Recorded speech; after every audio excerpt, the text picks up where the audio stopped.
Okay, all right, so let's start. Okay, perfect. Okay, I'm going to do a little intro. Sounds good.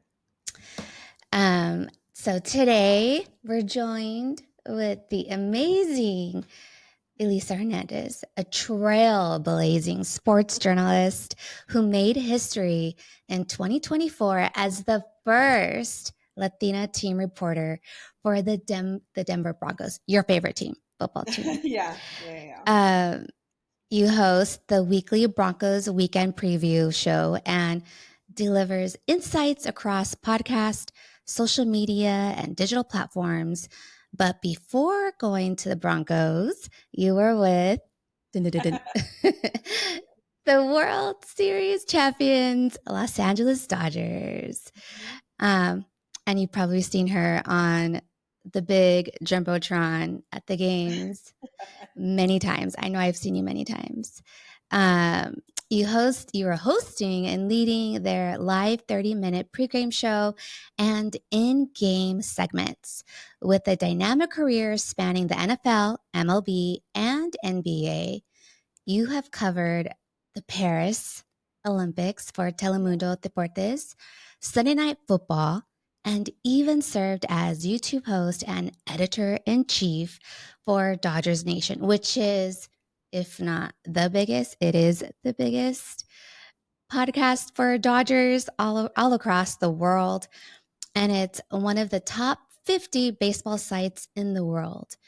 Back in 2016, alongside her roles at Spectrum Sportsnet and NFL Network, she's a two-time Emmy winner for her work on the Dodgers 2019 and 2020 championship runs, launched her own podcast, Sportsish, on the Bleav Network, and was a digital host for the NFL's Latino focused Instagram.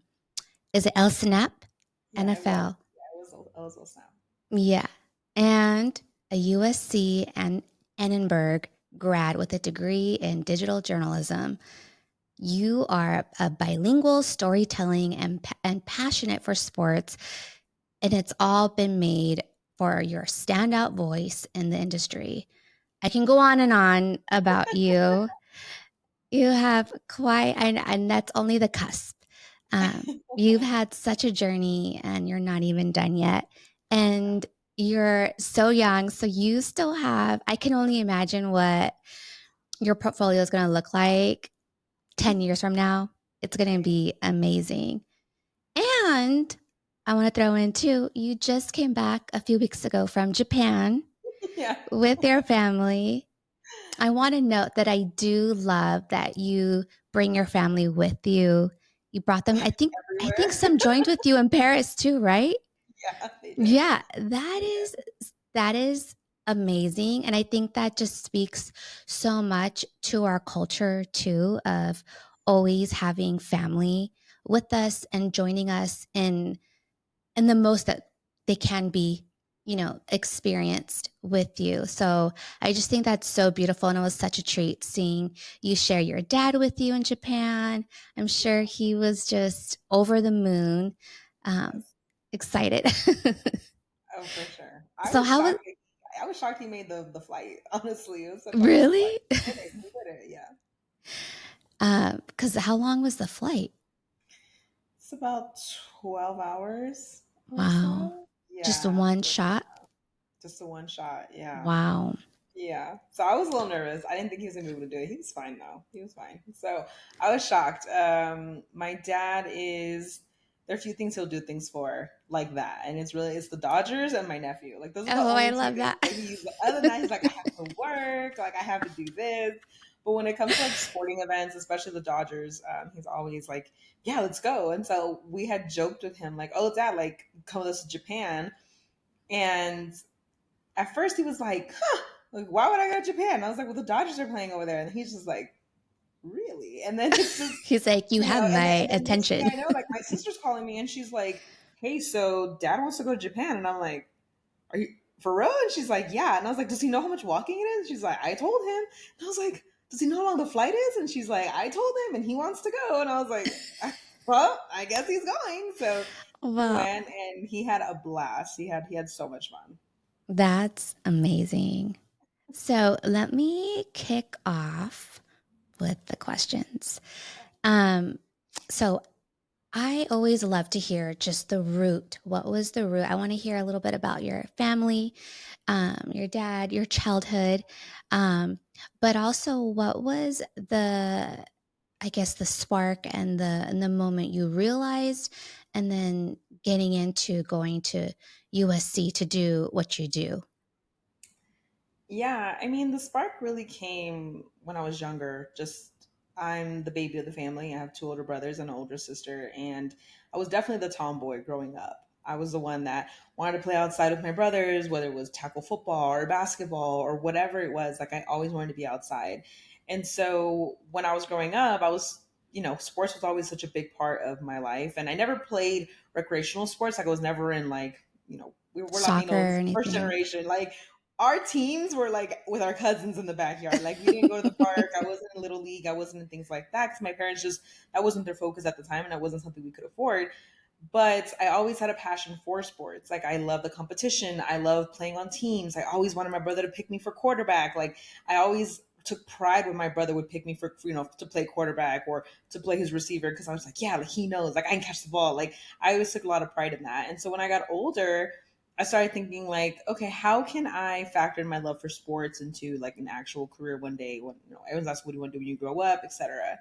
And for me, it was the balance of meeting new people, talking to new people, and sports. So I used to literally go around with a tape recorder and interview my siblings about what was for dinner. And I used to Oh, be I like, love that. what do you think mom's making tonight? And they're just like, leave me alone. So but for me, like I like that was my investigative journalism, And so the way that I was able to combine my love for sports and basically talking was sports journalism. And so when I got to high school, I wrote for my paper in school and I always wanted to go to USC. I was a big USC fan growing up. And it's just one of those things where I just knew that I wanted to go there. Like I even said it in my senior quote where I said, my dream is to graduate from high school and go on to a foreign university like Oh, and by the USC. way, you're born and raised LA, I'm right? born and raised in Los Okay. Angeles. Yeah, born and raised in Yeah. Los Angeles, salvadoreña, first generation here in the U.S. And so it was a really big deal for us to go to college, right? Like my dad is the entrepreneur of the family. My mom is the book smart, go to school, get a degree in something. And so their combination has really kind of set my career because I've freelanced a lot. I've been my own boss. I started my own company. So like I'm trying to find a way to balance out that freelance life with entrepreneurship with also the stabilization of the full-time jobs and things like that. So when I went to USC, you know I just took it as like I want to go where the best are. And yes, I know that there's schools on the East Coast like Northwestern and Columbia and things like that, but I'm like, the hardest sports is in Los Angeles, though. We have two of everything: soccer teams, baseball teams, football teams, Basketball. college Yeah. football teams. Like we have two of everything, and it's basketball. Like, Mhm. and so for us, growing up, it was like, yeah, like I want to be there. And like I remember my brother took me to my first Lakers game, and we went to Staples Center. I don't know how old I was. I was a kid, and it was Allen Iverson versus Kobe. Like in at Wow. Staples Center was my first Mhm. game ever. The Lakers win. They snap. I think it was like a 6 game, 7 game losing streak. And after the game was over, we're walking to the car, and I'm like, I want to know what's going on in there. Like, I want to be on the court. Like, I want to go talk to Kobe. Like, I want to do that. Like, I saw the reporters and I saw people on TV, and I'm like, I want to do that. Like, I want to talk to Kobe after this game and like going against Allen Iverson and playing at Staples Center and da da da. And so that's where my passion really started to grow even harder. And so when I got to USC, I made it a point to, get to know the beat writers, get to know people that were covering USC football. Cause at the time, like basically if you're covering USC football, you're probably covering the Lakers too. Like it's just what it is. Like, you're at practice in the morning and you go to their game at night. So I caught on to that. And so I started getting to know people and, hey, like, what do you do? And where do you wag? And so as I kind of made my way there, I started just meeting more people and meeting more people and meeting more people. And then that's how my internships came along. That's how shadowing people came along. And so that's how I was able to continue to grow my career in a way that I wanted to without actually knowing I was growing my career. I'm just thinking like, oh, this is cool. I get to go to a game. But as I got deeper into college, because when you're a freshman, the internships really aren't for you, right? Internships are for junior Mhm. and senior year. And so by the time I got to those, by senior year, people were offering me jobs, not internships. And it was because Wow. they'd known me the last 3 years. And so that's when I think I really started realizing like, wow, like networking is really important. And I say it all the time, and people say it all the time, but like no one ever talks about how to network, right? Because I didn't know how to network. Like I didn't know that was a thing. And coming from my family who's all in medical and legal and entrepreneurship and those kind of realms of professional careers, like I'm going in sports and I'm going on TV and I'm going on digital and I'm going on Twitter and Instagram, and like my family doesn't really like know exactly what I do. And so for them, it was kind of hard for me to ask for advice because I'm like, my networking is different than your networking, and what I want to do is way different than you want to do. Like, I don't have a roadmap on how to do this. Like, Mm-mm. I just gotta go crash into a bunch of trees and just hope that I find the right road. Versus Yeah. like legal and medical, like you know exactly what to do. You go to your Mhm. programs, you do your rotation, your residence. Like there's a plan for you to do, and so that's kind of how I got my start and to really get things going. And I was, been really blessed to spend the majority of the beginning of my career in Los Angeles, and it's home, and it will always be home. And working with literally all my favorite teams, I've been very blessed in this industry. Yeah, definitely working with your favorite teams because some people they Yeah. get in where they can get in, and they may have to travel and live somewhere by themselves with a team Yes. that's not their favorite. Yes. Yes. But that is amazing. And um, so, well, my next question, which you answered, was why sports? But Yeah. and I get it Like, because why not? Like, why not? Like, I want to get paid to watch basketball. I want to get paid to watch football. I want to get paid to watch soccer or baseball. Like, I want to get paid to do those things. Because sports is the reason I love sports so much. And I'll give you a different take on my original answer. The reason I love sports so much is because for the 2 hours, 1 hour, whatever, nothing matters. Not your political affiliation, not your religion, not your what you identify with your gender. Like nothing matters. Like you are a Lakers fan. That's what you are. You are a Broncos fan. You are a Dodgers fan. Like you are that. And so it doesn't matter who you're next to. It doesn't matter what their beliefs are. In that moment, you are connected, you are united, and you are cheering on your favorite team. And there's such a beautiful bliss that is that, right? And I know they say ignorance is bliss, but sports bliss is also really beautiful. There's nothing like being at like last night at Dodger Stadium, right? Shohei Otani, like bottom of the ninth, his bobblehead night hits a walk-off home run to win the game. You see people in the crowd hugging each other, yeah, high-fiving each other. They're never gonna see those people ever again. no, But they share that moment together. And exactly. if they had a funny moment, you know, next week they're gonna tell, whoever, oh my God, I was at that game. I was next to this guy, man. He had this cool jersey and we high five, we hugged it out. You have that moment and you create these moments with these strangers that are just pure, that are just they're just great. And that's why I love sports so much. And even in traffic, like if I get cut off by somebody, before I get mad, their license plate says USC or it says You're like, Broncos or it okay. says what, I'm like, oh, you're lucky you're one of us. And so that's part of the fun. So that's when you say why sports, that's another way that I look at it about why I love sports so much. I love that. I think that's the best answer because my husband and I, we watch I just asked him earlier, I go, today's a travel day, so there's no game, right? And he's like, yeah, there's no game. But you Yeah. will see us every day Mhm. watching the game. Mhm. And it's our way, not just because we love the team and the sport, but it's just like you said, a way to disconnect just from Yeah. life, Yeah. just from work, from the Bills. stresses, Mhm. cleaning, Mhm. whatever it is, it's just a time to disconnect and cheer on your favorite team and watch some amazing things take place, like Otani yesterday. Um, I know we went to the first game of the Padres series for the playoffs.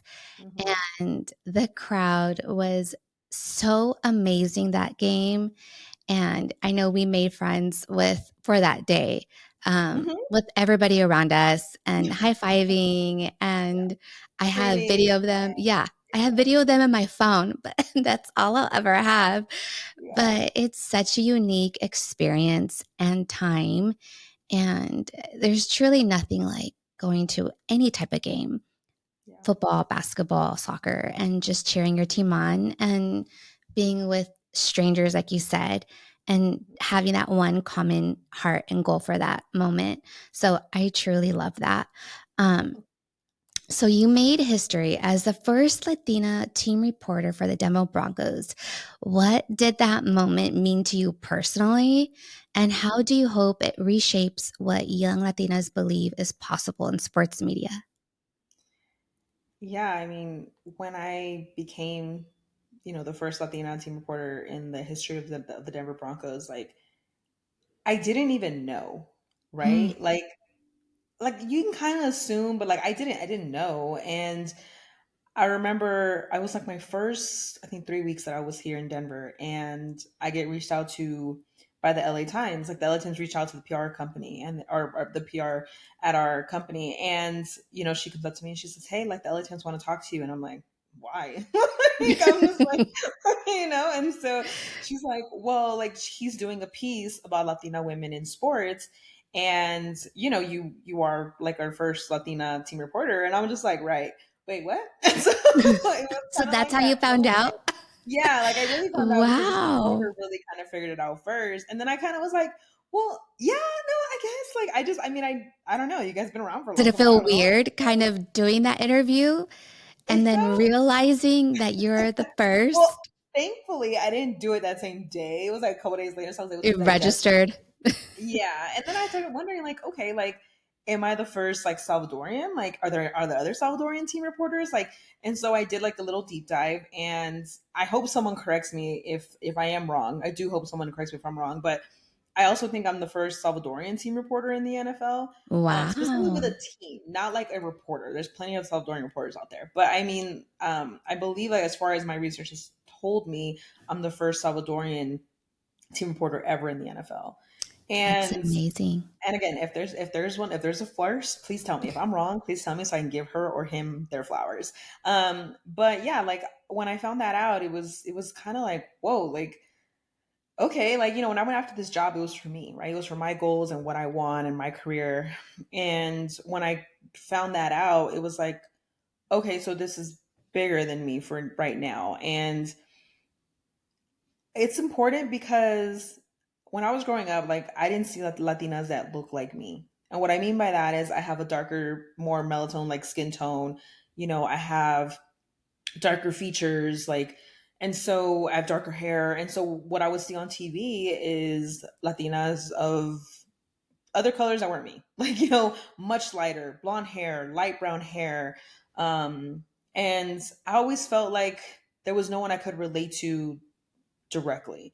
And I did follow a lot of reporters I like the Pam Olivers of the world and things like that. But I couldn't find like a Latina that was like dark skinned, that looked like me, that talked like me. Like I didn't see it. And so when I became part of the Dodgers organization, that's really where it started clicking for me in terms of people coming up to me and saying like, we love that your nails are so long. We love that your nails are crazy color. Yeah, we love that your nails are crazy colors and crazy designs, and we love that you wear hoops all the time, and we love that you do thick lip like liner on your lips, like stuff that I just do. I had people coming up to me like, we love how much you rep that you're Salvadorian. We love that you're proud that you're a Salvadoreña. And like, I think to me, that's been the biggest honor of it Mm. all, because I've always been very proud to be Salvadorian. And my family has taught me to be very proud of our heritage and where we're from, and our country and things like that.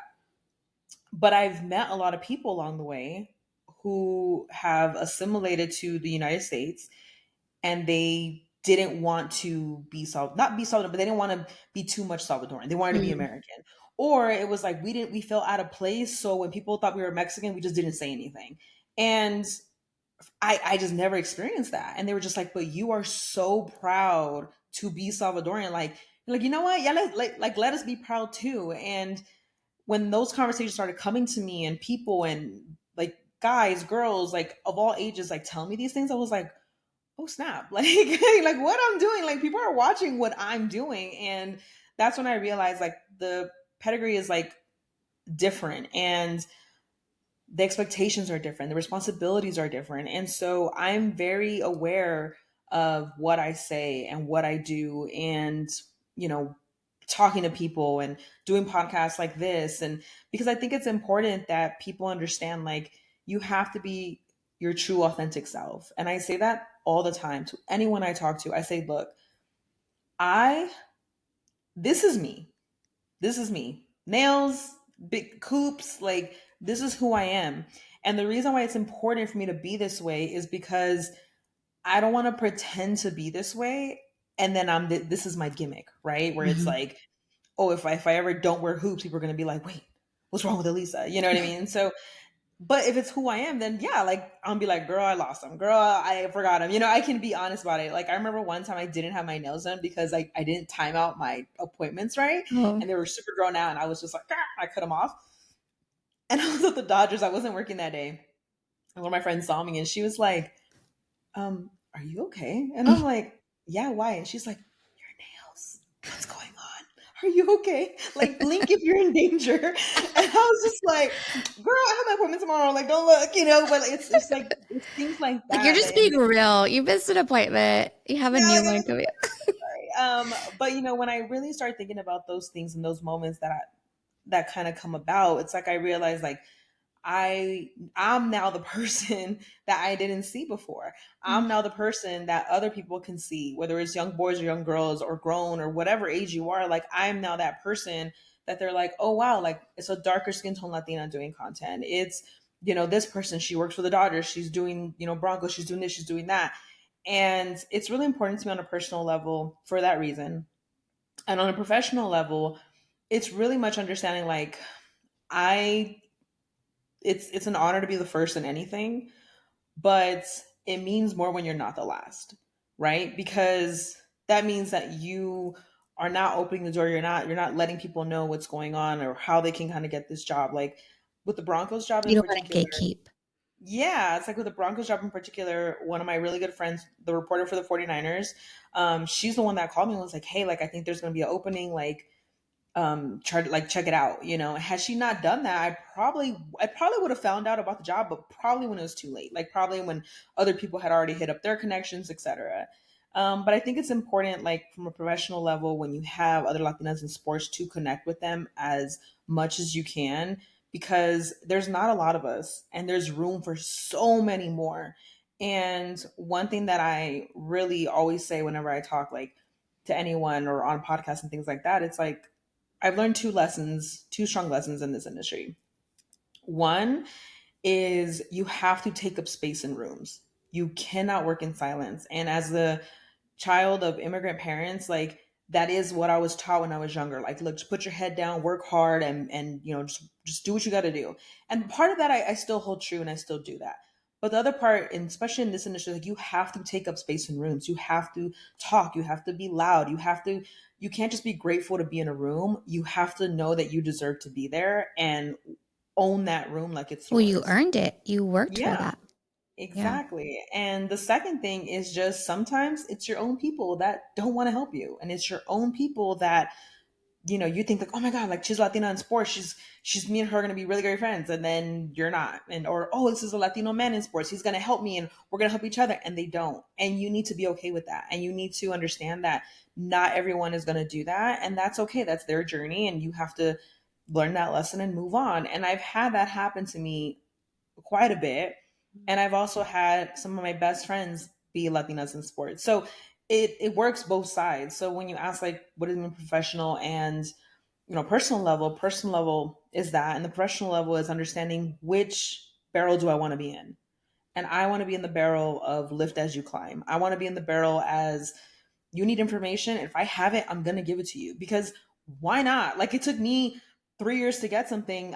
why do I feel like I need to be like, well, you need to wait 3 years too? No, like here you go, like go here, do something with it, And so I think that's really important as you're kind of becoming the first in something is understanding that that's great and all, but like I don't care if anybody ever remembers if I'm the first because I want there to be so many after me that no one knows who was first, And it's like that's what's important to me. And I think especially in a city like Denver where the Latino population is growing, like I want, I'm not from here. I'm from, California and but I want if there's a young Latina girl in Denver that lives in Denver, goes to school in Denver, goes to college in Denver, sees me and says, "Wow, like I my favorite team is the Broncos too, and I want to be the reporter, and I'm a Latina woman, and I know that I can do that." Like that is, and I could never meet this person, but if I even give that thought to somebody, that's enough for me. Yeah, that's amazing. And my daughter, she just graduated college in December, and Mhm. her goal is to work in sports, like front office type or wherever her path Power leads. suits. But she is working for the opposing team down here in San Diego. Um, but I know. That's um, amazing that she's gotten in the door, though. yeah, it's an entry level, but she's determined to work her way into wherever it leads there. Um, but I had some of my cousins and friends, they know since we're huge Dodger fans. They're like, "How do you feel?" And we're just like, you know what? She graduated and she's doing it. And if it's for the team that we don't like the most, it's okay. She likes the team. And as long as we're supporting her and we're cheerleading her on and whatever comes out of it, then, we're just happy. So, Yeah. but, I do see from an outside perspective, I see how much more women are being included in sports in all aspects, and especially Latinas, which I Yeah. think is so beautiful and awesome.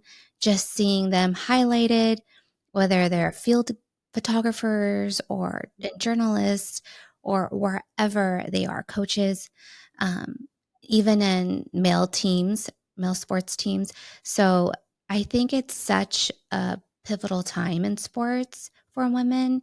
And I'm just excited just to see just how it grows the next years. And it'll be exciting to see where you're at, 5, 10, 15 years from now. Yeah. But it's definitely beautiful. And I'm excited that my daughter's going into sports. Yes, that's amazing. Congratulations to her for real. Like it's hard to even if it is entry level, it's hard to get your foot in the door. And so once it's in there, like you just get in the room. I say that all the time. I was like, just get in the room. That's all you need sometimes is just get in the room. And that's where your networks and your pillars that you built through college and your career, that's where they come into play. Because it's one thing to be spoken about in rooms where people see you. It's more important when you're spoken about in rooms that you're nowhere near. Yeah, I always tell her people are going to be watching from Always. away, and you got to just always do your best effort and be your best self, and Yeah. people will be watching. Um, so I'll definitely share that with her, though. Um, so let's switch to the World Series champions, the Dodgers. First of all, share with us where and when where you were at when they won the World Series. Were you in New York? I No. wish I almost went. I didn't because I had Mm. responsibilities here with football. But I was in my apartment and I was watching the game, and it was funny because I had to watch. I had just moved to Denver, so like I didn't have a TV. I didn't have like Oh anything. So no. I'm watching it on my iPad, Oh, and I'm getting alerts from Dodgers, like the Dodgers Twitter account. I'm like, no, don't tell me what happens because they're like 2 seconds ahead of my yeah. TV, and I'm like, no, no, no. And so it was the last out, and I'm sitting there like, oh my gosh, we're really about to do this. Like we're really about to like I had already booked my flight for game 5, like for game 6. Oh, I wow. already booked my flight because I'm like, it's a Friday. I'll fly in after work. I'll fly into Burbank. I'll go straight to the game, and then obviously it's the weekend, so I'm off. Like, oh, it's perfect. I had a whole plan, Same. and I was telling my husband, we're not going to go to game one. We're going to come when they're back because then we're going to win. yeah, exactly. I was like, oh my gosh, I was on a plane for game one. Oh, So I went to wow. game two of the World Series. So I was on a plane in game one Okay. when Freddie Freeman hit the grand slam. And I never screamed. I was flying on Southwest. Southwest doesn't have TVs. So I had live TV on my on my Oh, iPad. I had people behind me looking, and I don't think it's about you're not allowed to scream on a plane. I screamed so loud when Fred but like no one cared. Everyone was like, "What happened?" I was like, "Freddie hit a home run!" Like I was freaking out, and everyone was like, "Oh my god!" So then like everyone starts cheering. It was like a how movie, funny. and I'm sitting here like, I don't think I'm allowed to scream on the plane, so I'm sorry, but also like, holy crap! Like Yeah. this just happened. My friends were at that game. And then I went to game two, saw them win, and then they went to New York. And then obviously I was like, okay, game six, like I'm gonna be there, da da da. So obviously we won. And when they won, I put a video on my Instagram. I literally just put my hands up and I was like, oh my God, we won. And the reason why it hit so hard for me is because I've been a part of this franchise I've been blessed to be a part of this franchise for the last 6 years. And 3 years as a field producer, now going to year four as Dodgers host. And when you have a team like the way the Dodgers have built there, and you have an organization the way the Dodgers are, where I can go talk to Dave Roberts and just talk about whatever. I can, say hi to the players or, obviously not interrupt their routine or anything, but just say good morning, say hi. They say hi back. Or if they see your shoes, they'll be, oh, nice shoes or whatever. Like it's such a great organization. And so for me, like all of the talk from 2020, it's not a real ring. It's just a metal A trophy Mickey and it's Mouse. a Mickey Mouse ring and it's not real. Talk to us when you win a real ring. It was like, what they gonna say now? Like, it's like not only did we win the World Series, in 2024, which Kobe, Yeah. we also won it against the matchup Yankees. that everybody wanted. Everybody wanted Yankees and Dodgers. And not only did we get it, but the Dodgers beat them at home on the road. Like you didn't even need to come back to Dodger Stadium. You beat them on the road. And so I literally just put my hands up. I was like, oh my God, we did it. My sister calls me on FaceTime with my dad. My mom and my brother were in Florida visiting my grandmother, and we're all just freaking out, like, oh my God. And I was like, I'm flying back for the parade. Like, I was freaking out. And so, thankfully, I was able to go to the ceremony at Dodger Stadium. Obviously, Oh. took my dad and my sister.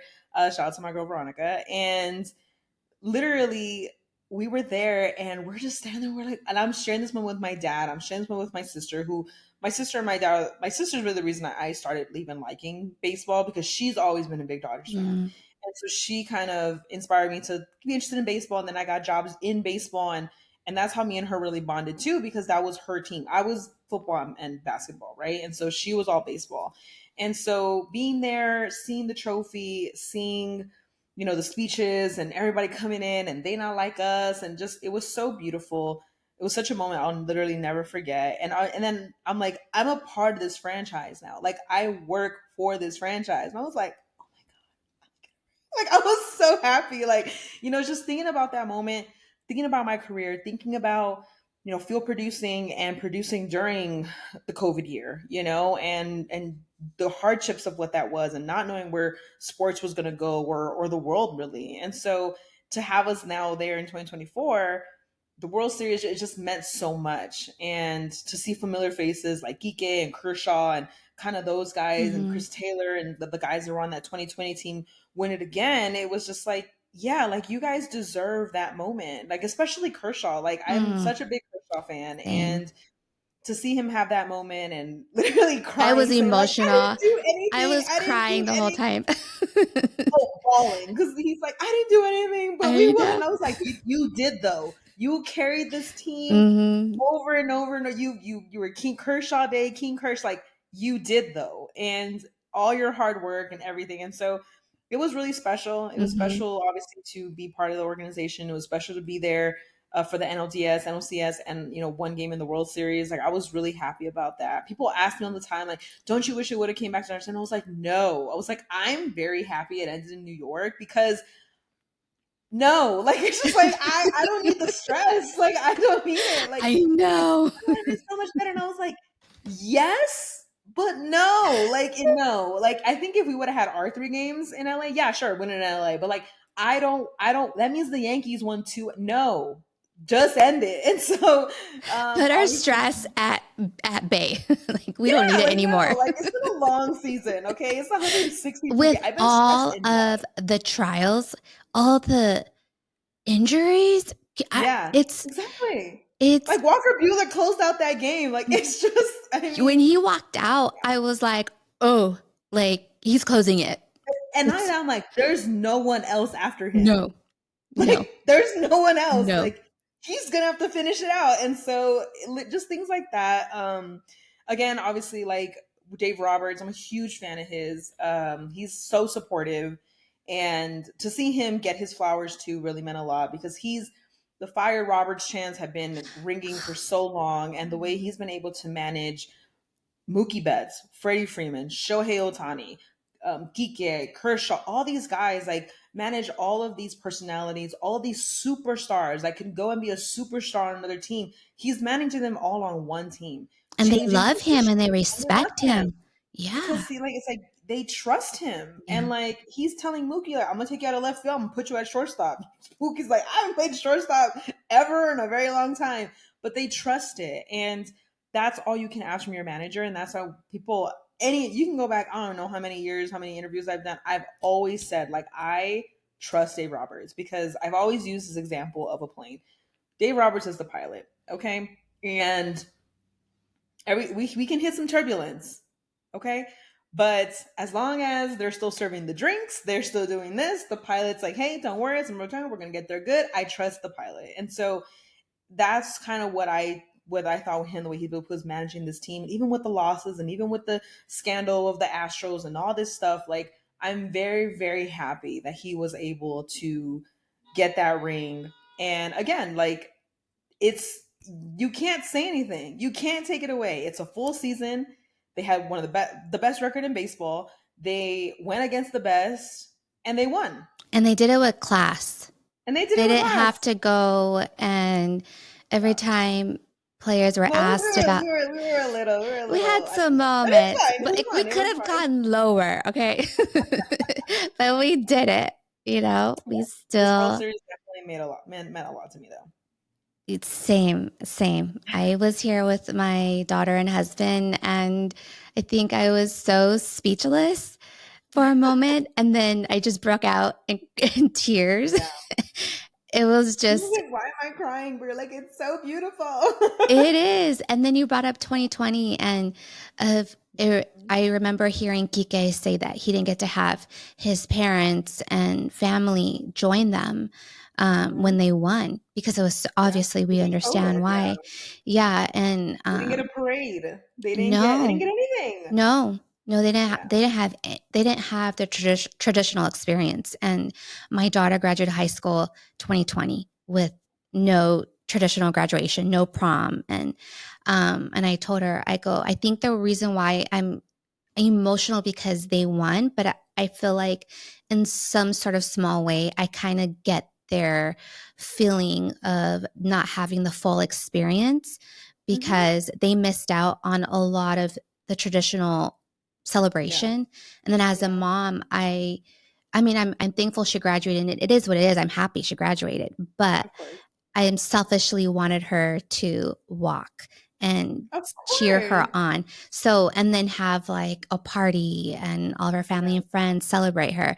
So selfishly, I understand Gige saying how he didn't get to have his family. So I always tell my daughter, I go, I get that part. And I think that's why I felt emotional. It was like me crying of like, as I if tried my, to. I was at that game. Yeah, I was at that game. But again, like I didn't have a traditional thing either because mm, as field producer, we produced all of the playoff games, but then the World Series came and they were like, well, it's in Texas, like we're not the main thing, it's Fox, blah blah blah. And so I didn't have that traditional experience either, but I went mm, with my sister to that game and we spent that game in Texas watching them win the World Series, and then I literally flew back the morning after, just in case we had anything, right? Like whether it was just a parade or a speech or something. you got to And be obviously ready. nothing happened because of the regulations, but that's why it was so funny to just see all the guys like enjoy the parade, enjoy the festivities, enjoy their families, enjoy the interviews, enjoy the fruits of your labor. Like this baseball season is so long. Like every time I talk to people, they're just like, "How do you work in baseball? Like it's your whole life." And I'm just like, "Yeah, but it's fun." Like it's just like it's so fun. And so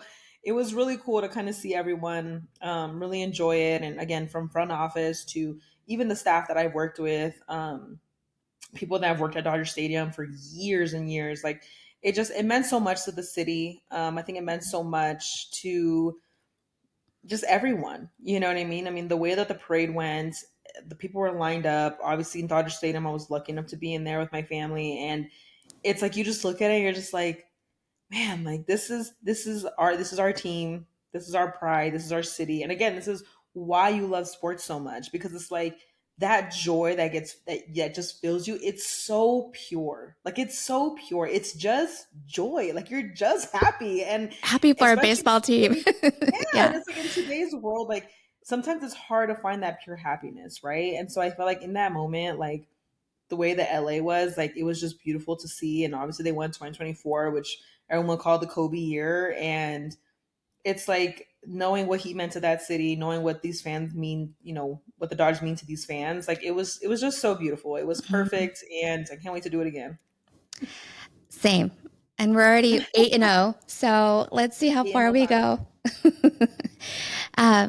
So, lastly, what advice would you give to your younger self or to any student, college student, high school student, um, little kid that wants to follow your journey, your steps? What advice would you share with them? I think the advice that I'd share with them, or first my younger self, is just literally just speak up for yourself. Like, don't work in silence for too long. It's okay to work in silence on some things. There's some things you do need to hold close to yourself. Like, there are some dreams that you want to just keep to yourself, and that's fine. But it's important that you speak into existence what you want. You manifest what you want. You do your vision boards. You see yourself 5 years from now. Even if you don't know what it's going to look like, just throw ideas on the board.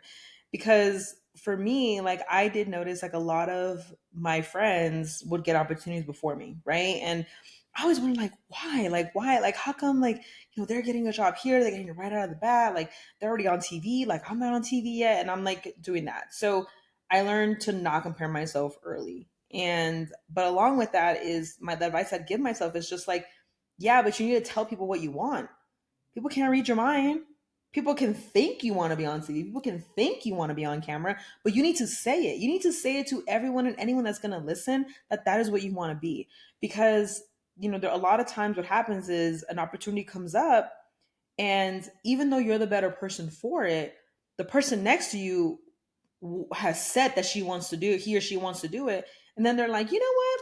Let's have her do it. And then you're like, wait, but I wanted to do that. And they're like, oh, why didn't you say anything? And you're like, I don't know. And so that's the phrase that I heard a lot when I was starting my career. Why didn't you say anything? Mm. Why didn't you tell me? And I didn't have a good answer. I didn't have a good answer on why I didn't tell them, why I didn't share it, why I didn't speak it. And so that's definitely something that I tell people, like, whatever it is, speak your mind, speak what you want, speak your dreams. And when I was at the NFL, I started my career on the ticker, and the ticker's that little thing that scrolls at the bottom of the screen with like news and updates and stuff.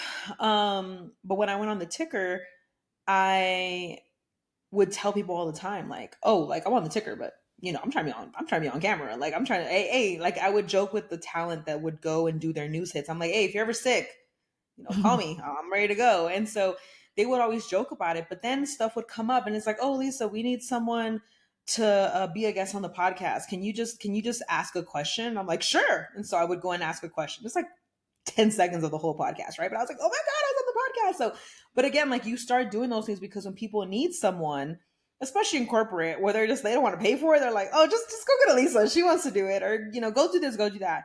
And so that's really how I started getting more opportunities, because I was just speaking my mind and telling people what I wanted and telling people my dreams.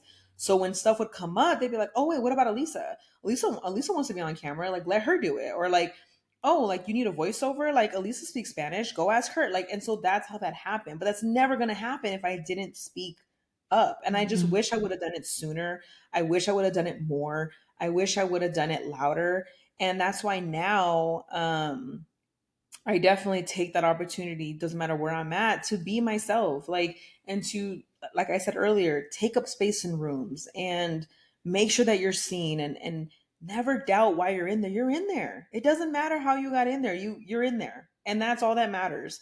And that's one of the things that I really truly hold like to my heart. It's just like you have to understand that half the people that are in these rooms got invited by someone else, you know.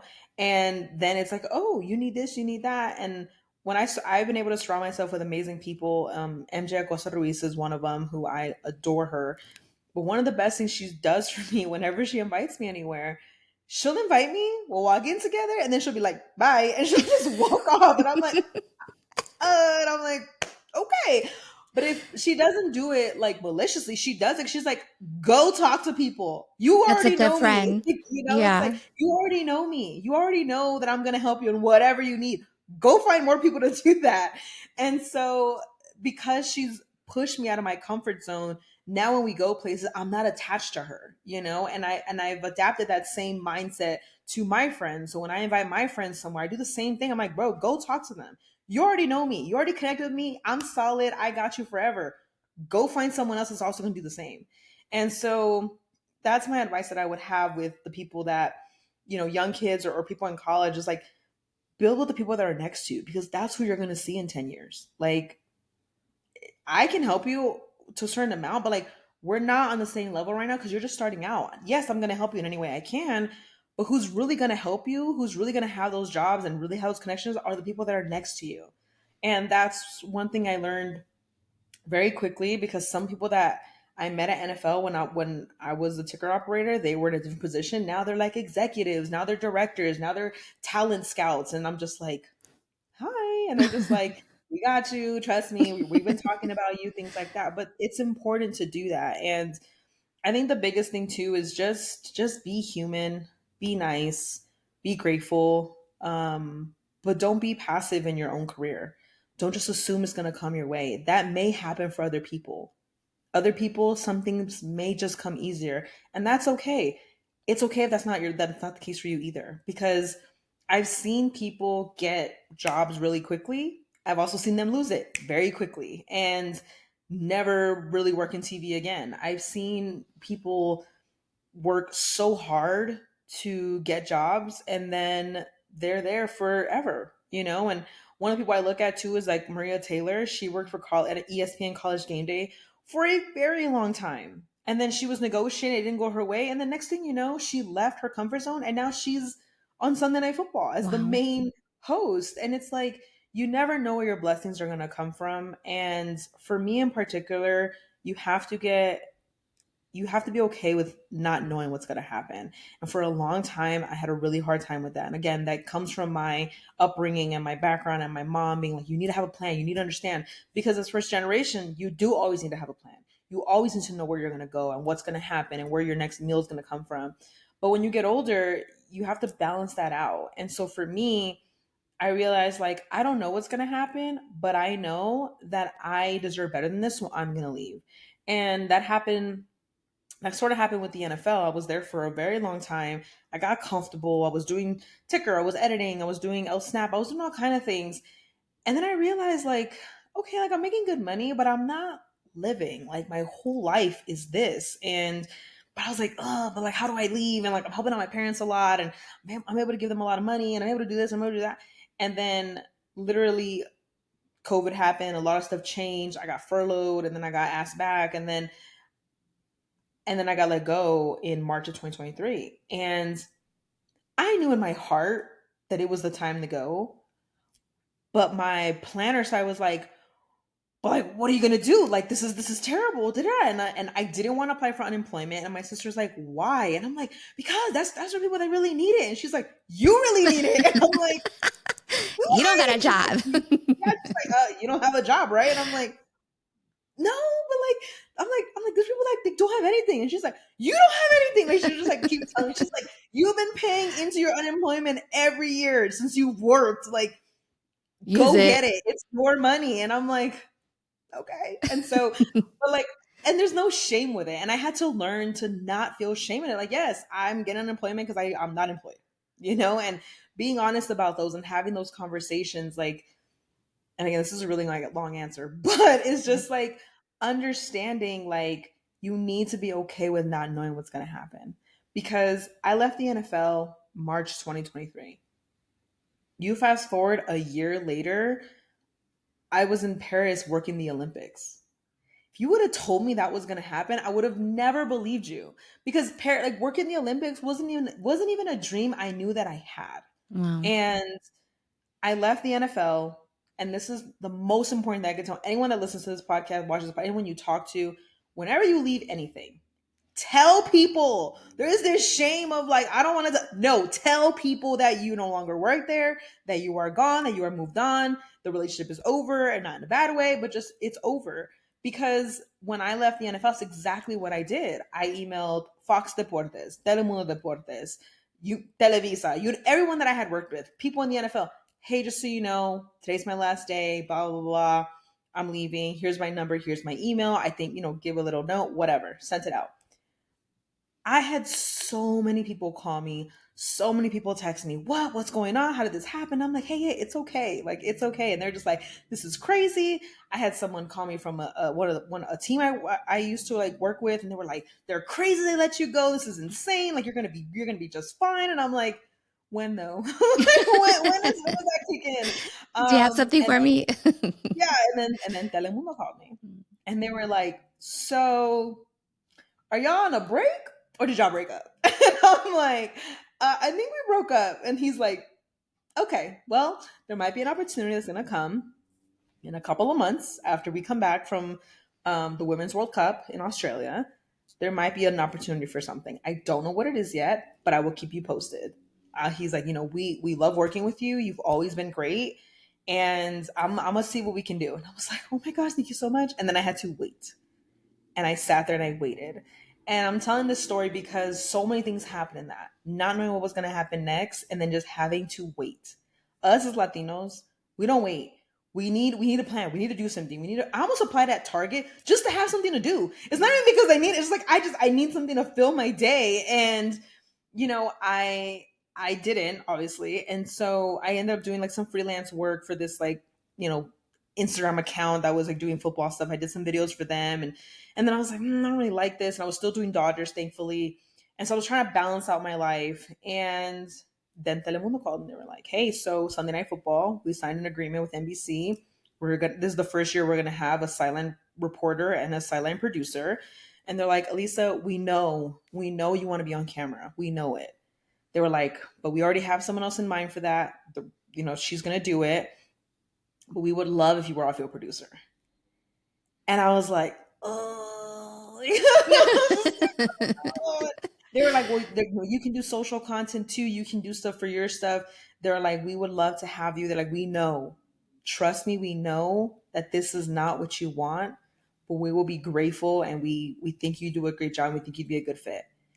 So in that time, I had to be okay with not knowing what was going to happen next. I had to wait for an opportunity that may have never came.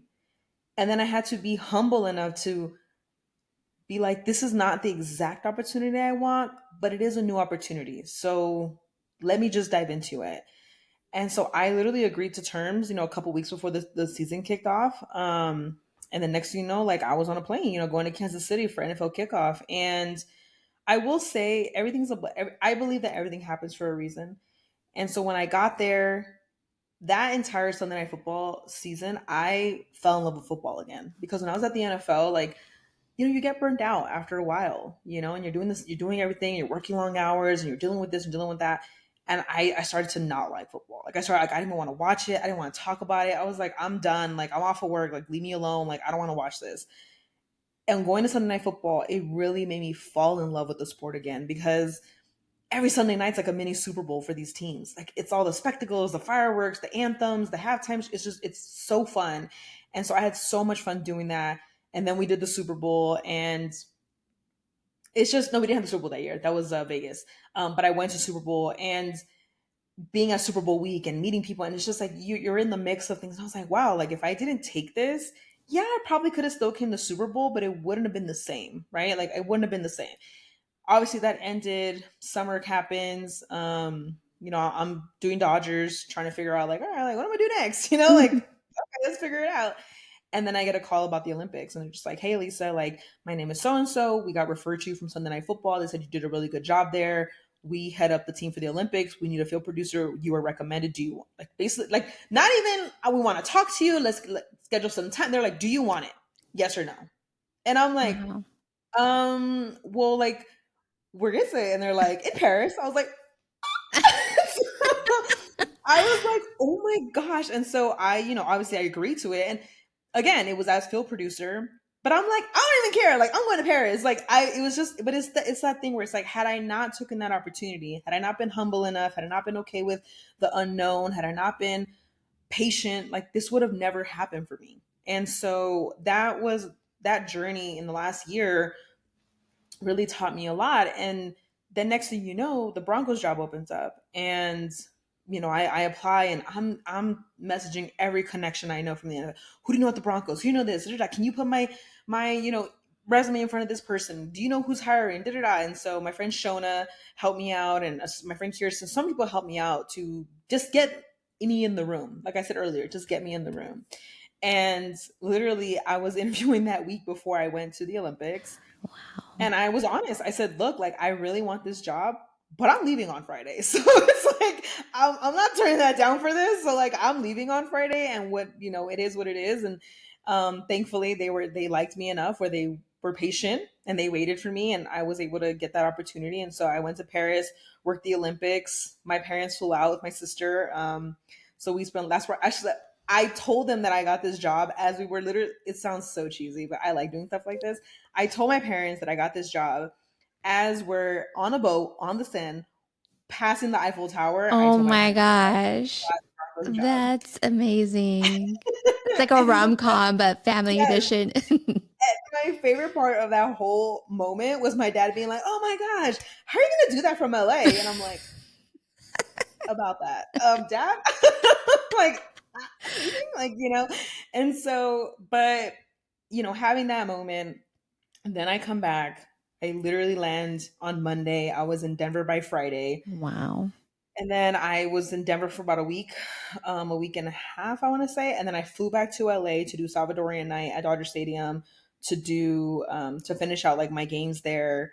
And then on September, I flew back to do NFL kickoff, which we were in Seattle. We're on the road. And then in that meantime, I'm trying to find an apartment. I'm trying to send my car. I'm trying to pack whatever stuff I can. Like it was insane. Wow.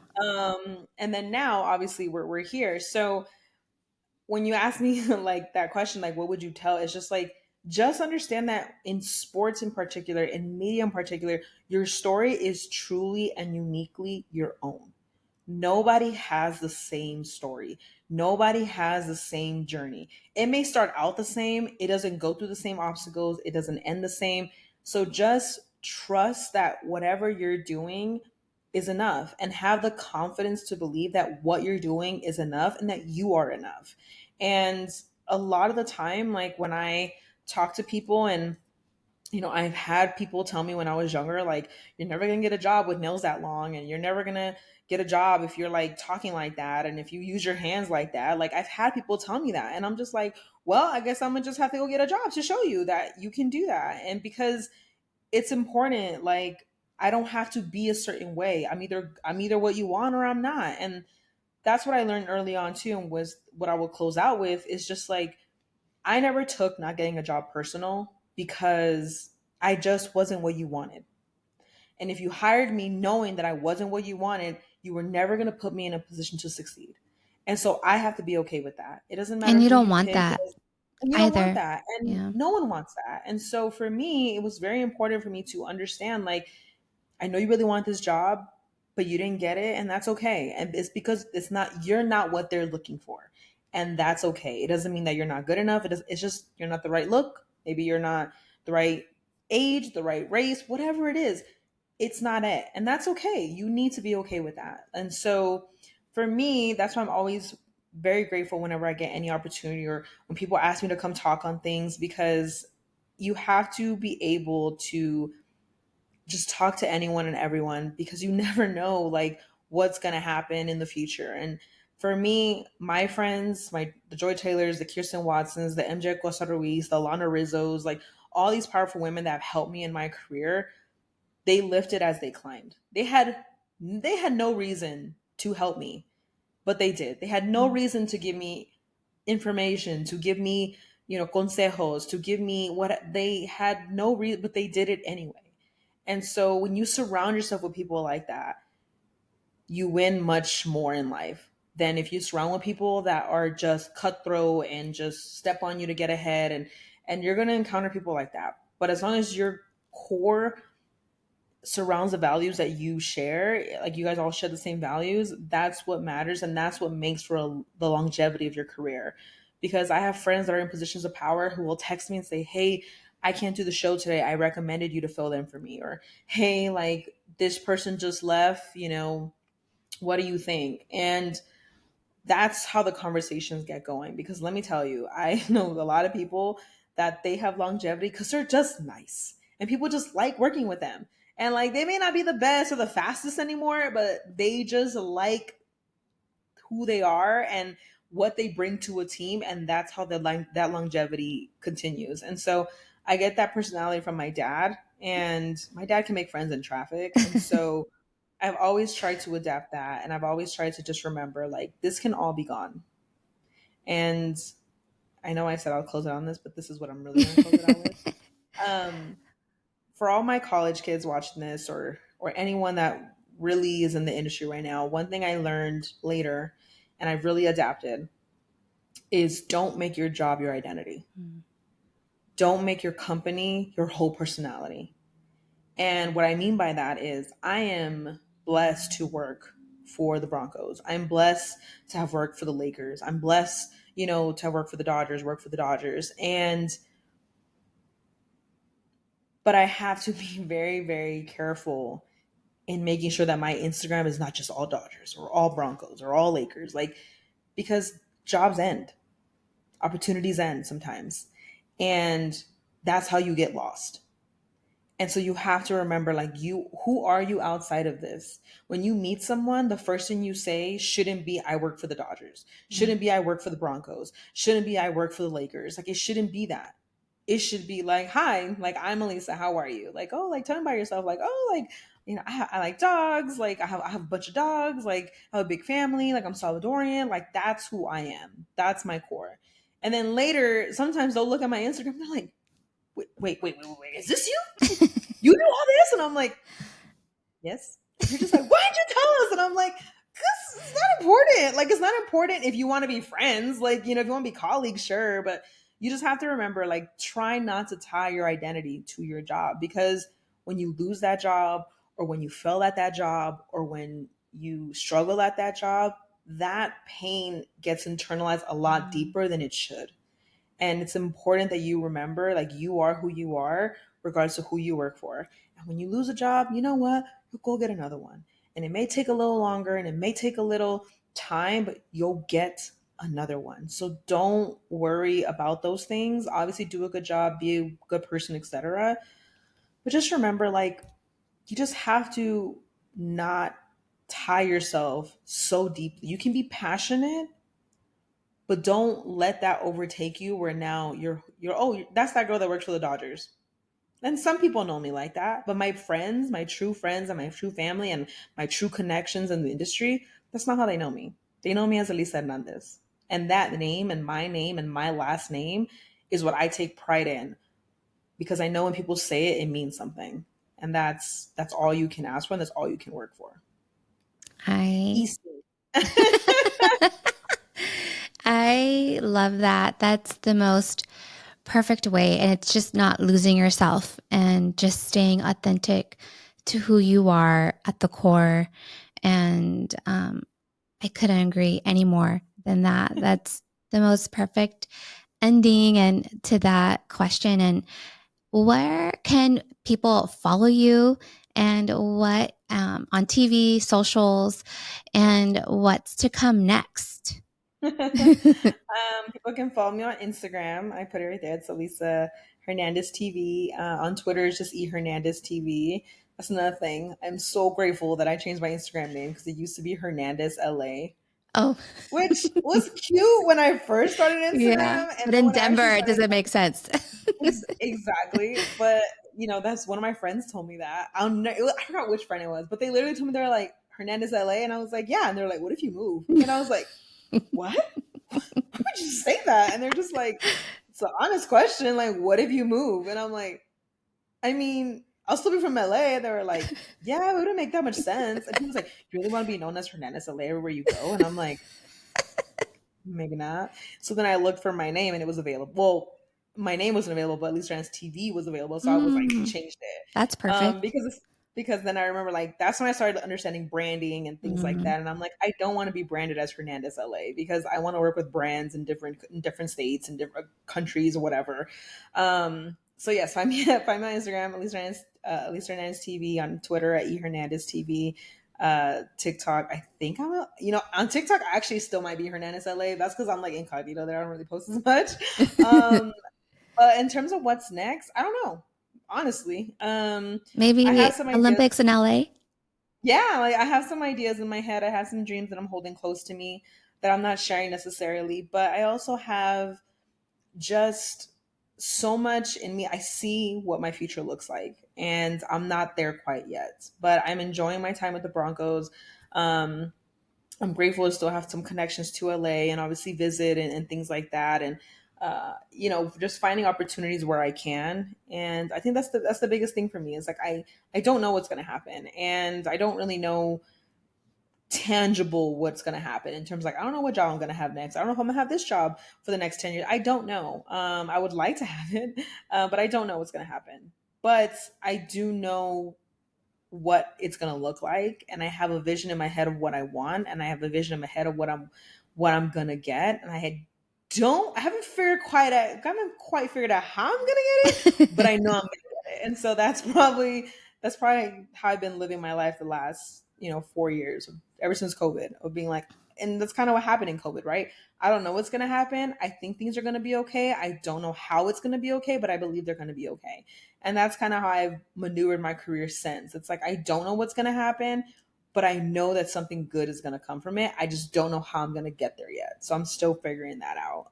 But that's part of the beauty, and that's part of the fun of it. It's just understanding like I don't know what's going to happen, and yeah, we'll see. Hopefully, another Dodgers championship. I want to be like Yes. Mookie. I want to fill his hand up. So we'll see. I mean, I wish I could have some, but You I have the have most the important game. ring. Yeah, but I have the game giveaway. So for Oh 2020, yes, I for have sure, that for sure. one.